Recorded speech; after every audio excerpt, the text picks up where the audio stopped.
In 1974, a Soviet K-129 nuclear submarine lay silent in a Pacific Ocean canyon, resting beneath 3 miles of water. The vessel was packed with active nuclear warheads and classified naval codebooks. For the CIA back at Langley, those warheads and codebooks represented the most significant intelligence target of the Cold War. But reaching it presented a dual barrier. At 16,000 feet deep, the pressure instantly crushes human divers. And up on the surface, Soviet spy satellites were running constant sweeps of the Pacific, making a Navy salvage operation visible. The intelligence community was trapped by physics and geopolitics. They knew where the prize was, but grabbing it without triggering a global incident meant operating in a vacuum of capability. Since they couldn't hide a recovery fleet in the shadows, the CIA moved the operation into the public spotlight. The agency drafted a public cover story, partnering with eccentric billionaire Howard Hughes. He announced to the press that he was launching a futuristic deep-sea mining venture to harvest gold from the ocean floor. To anchor this billion-dollar lie, they constructed a real, massive ship called the Hughes Glomar Explorer. This manufactured narrative worked.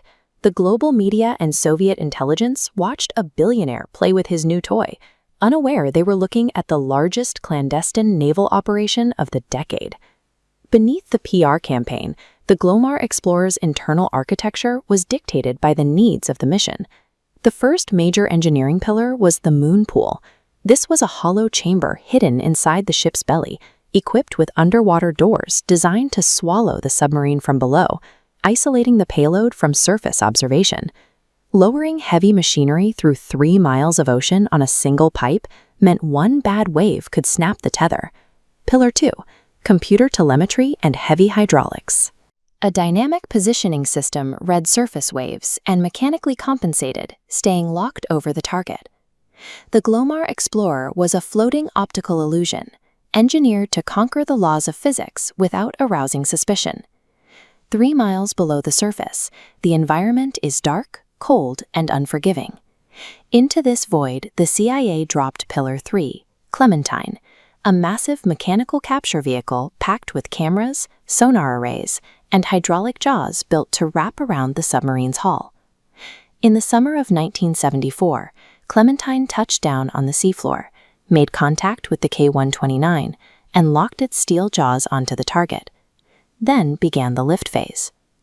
Thousands of tons of radioactive, waterlogged steel were hoisted inch by inch, fighting against the deep-sea drag as the sub crept toward the surface.